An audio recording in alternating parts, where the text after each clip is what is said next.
Hola guys, this is Josh Vision and I'm here to give my Knightfall Season 1 Episode 2 review. So we have a lot of things that happen in this episode.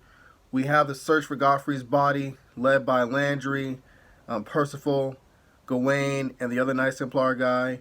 We have basically King Philip and his queen trying to figure out which will be the best possible matchup for their daughter Queen Isabella should she get married to the Prince of England or the Prince of Catalonia.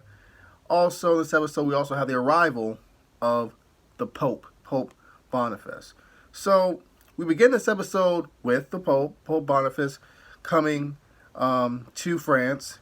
We see him and Landry have this very interesting talk about I believe the message that was left in the heel of Godfrey's sword in regards to the Holy Grail being in France somewhere. So the Pope tells Landry never to tell anyone about this, to keep it between them for now. And we see Landry become anointed basically as the new master of the Knights Templar in France. After that, we have basically Percival and Gawain burying Percival's wife. And Percival, rightfully so, he's mad, he's frustrated, he's mourning, he's pissed off that not only did they murder his wife, but they raped her in the process. So he's dead set on getting revenge. And Gawain's like, listen, the Lord will get revenge for you. The knights are coming. We're also trying to get Godfrey's body. So just stay chill. We'll handle this. So after that, we see Gawain basically try to dig up Godfrey's body, if I believe. And I believe it went missing. It was gone. So the highwaymen took it. So basically Landry and the other Knights Templar guy, they find out about it, and they immediately head towards Percival's, house. So they talk to Gawain, and they're all trying to basically make a plan on how to best get Godfrey's body back. But Percival, he just leaves ahead of them, dead set on vengeance for his wife. Now let's go to France for a bit. Now, King Philip is basically getting two different opinions about what's the best decision in regards to his daughter Princess Isabella. On one hand, I believe his main right-hand man, I forgot his name, I'll remember it for the next episode review, but he wants, I believe, her to be with the Prince of England. I could be wrong, but I believe it was the Prince of England, while the Queen wanted her to be with the Prince of Catalonia. And I believe the king was like, listen, if we give her to England, that means it really benefits us because we don't have to worry about war, with England. And plus, it keeps Flanders, at bay. And I believe the Queen said that, but Catalonia is kind of the same deal. And that they both exchanged, like both Princess Isabella and the Prince of Catalonia, they both exchanged like love letters and all that stuff. And he seemed like they generally care about her. And she took a dig at Prince Edward, saying, I heard he'd be more interested in our sons than our daughter. So King Philip's like, listen, my lawyer / right-hand man wants me to send her off to England, and my wife wants her to be with Catalonia. You know what? Since the Pope is here, I might as well, have him give his advice on the matter. So that's what happens. So the Pope gives his advice on the matter. I believe he speaks only with the Queen, to be honest, if I remember correctly. And we see her basically break down in tears, saying how she was too young to marry. She didn't understand love, that her marriage has been miserable, and all this stuff, that she's weak, that she's a sinner. And what I was saying to myself is like, so far in the show, King Philip seems to be a fair guy, a good guy. He doesn't seem abusive, doesn't seem like a total, horrible husband. But we do know from episode 1 that she's been most likely repeatedly cheating on this guy for the past 15 years, since Landry and the Knights Templar and the rest of the Knights Templar lost the Grail over an acre 15 years ago. So that's 15 years worth of cheating. So she is right about how she's weak and how she's a sinner. But, the whole thing about being a horrible marriage, I don't think it was a horrible marriage. I just think it's not as horrible as she makes it seem, what I'm trying to say. I think it's more her own issues and her infidelity. But either way, the Pope says, never break down like this to me again, even here in private or whatever. Be strong. So after that, the Pope basically scares her away, and we see the right-hand man of King Philip speak with the Pope. Prior to the whole confession with the Queen and the Pope, there was a little back and forth between the right-hand man and the Pope, and he was saying how, why did you come here, Your Holiness? Like, why don't you just have her, why don't you just tell, King Philip and his wife for their daughter to join with the Prince of Catalonia, because it benefits you. You'll have one united holy empire. Why not? It's an easy choice. And the Pope's like, listen, I do things, because of God.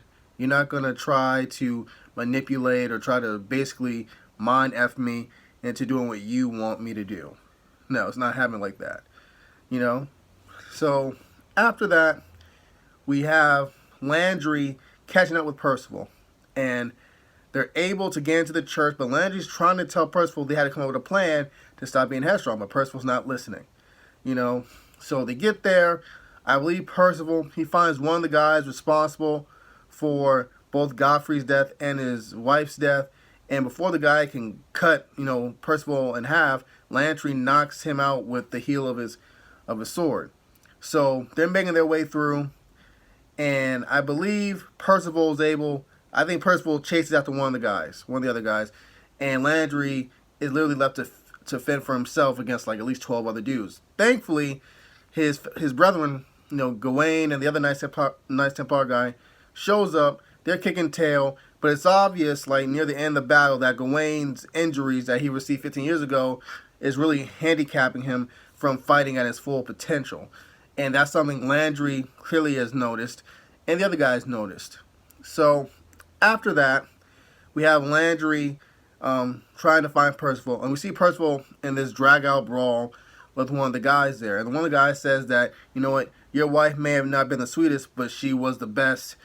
She kept on screaming out your name while we did things to her. So, this dude's just a piece of crap, And I think Percival hits him with something, and then he spears him, and then he gets the cross and just jams it down his throat, killing the guy. Brutal fashion, brutal death. And after that, Landry finds Percival. He's kind of in his own world, like shaken up, understandably, for killing this guy despite he deserved it. After that, I think they all go. They head back towards France. They retrieve Godfrey's body. After that, I believe that the Pope actually no, not the Pope. The right-hand man basically acts as one of the guys from the previous episode to kill the Pope. I forgot the guy's name. And the guy's like, no, I can't do that. That's too risky. That's too dangerous. I can never show my face again. And the right-hand man's like, hey, listen, I'll give you basically a pension. I'll pay you 12 times a year, and this money is worth it. And there's no I think he said something along the lines of, the dangers are worth the risk. And he told him, kill the Pope, no matter what you have to do.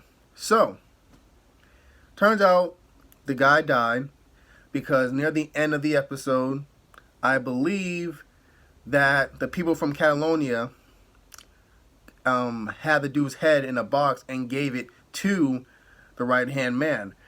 And they did mention beforehand that they knew he wanted the Pope to choose Prince Edward from England as, the future husband of Isabella. And they said this will show that they're definitely for, the right-hand man.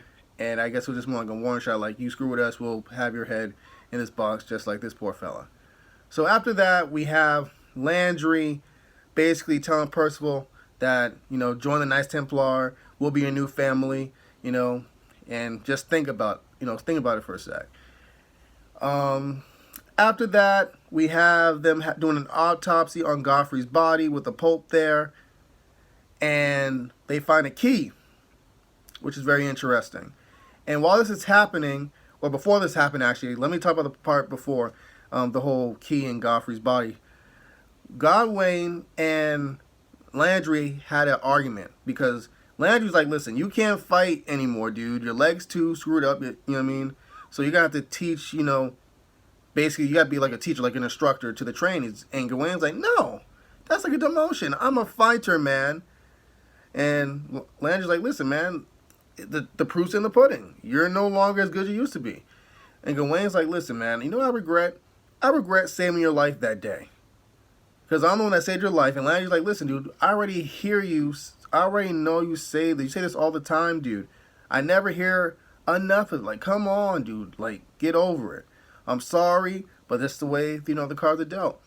And Gawain leaves. He's pissed off. You see him go to a not a brothel, but like a tavern. And then the right-hand man comes, and he basically manipulates Gawain. He says, listen, we believe you're the true hero of Acre, not Landry. And you don't get appreciated enough. And he talks about how the king has all the finest doctors and how they'll be able to fix his leg. But all he wants to know is information about why the Pope is really there. Because he arrived there before, he arrived there, no one really knew about it till like last minute. There's a reason why. So he asks, so I believe Gawain, he takes his cup and he says, what do you know about the Holy Grail? And that coincides with the scene where Landry, the other Knights Templar, and the autopsy guy, and the Pope, remove the key from Godfrey's corpse. So that's all I got, you guys. If I missed anything, write some comments down below. Thank you guys for watching. Adios.